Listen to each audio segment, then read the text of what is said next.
Buenas tardes, el día de hoy vamos a realizar la canción del payaso Plim Plim con el títere elaborado. A continuación la canción.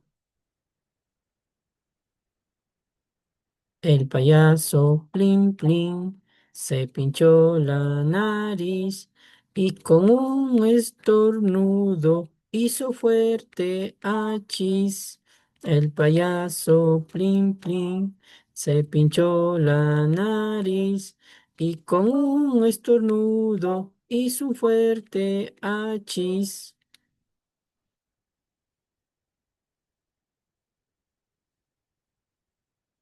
El payaso Plim Plim se pinchó la nariz y con un estornudo hizo fuerte achis.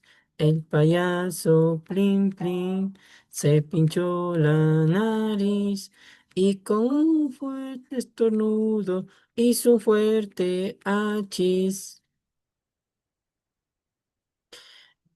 En esta actividad con esta canción del payaso Plim Plim nos ayuda que primero es un ritmo alegre, nos da un mensaje positivo y- para los niños y también se convierte en un recurso ideal para el docente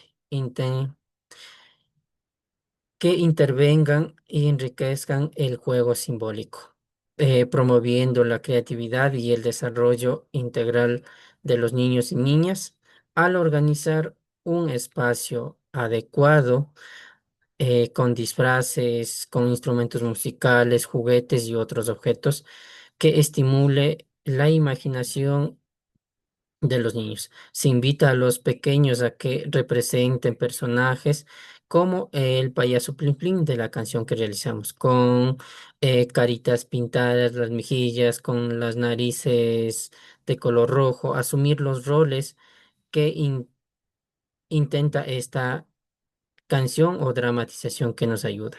Y también nos ayuda a fortalecer su expresión oral, emocional y corporal.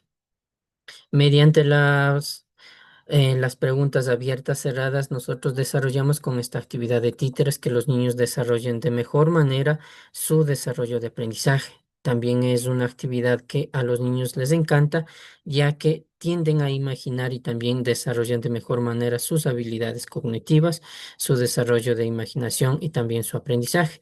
El aprendizaje no necesariamente debe ser solo con títeres, también se puede trabajar con disfraces, distintos tipos de canciones, dramatizaciones, historias, cuentos narrados que nos ayuden a nuestros niños a desarrollar de mejor manera.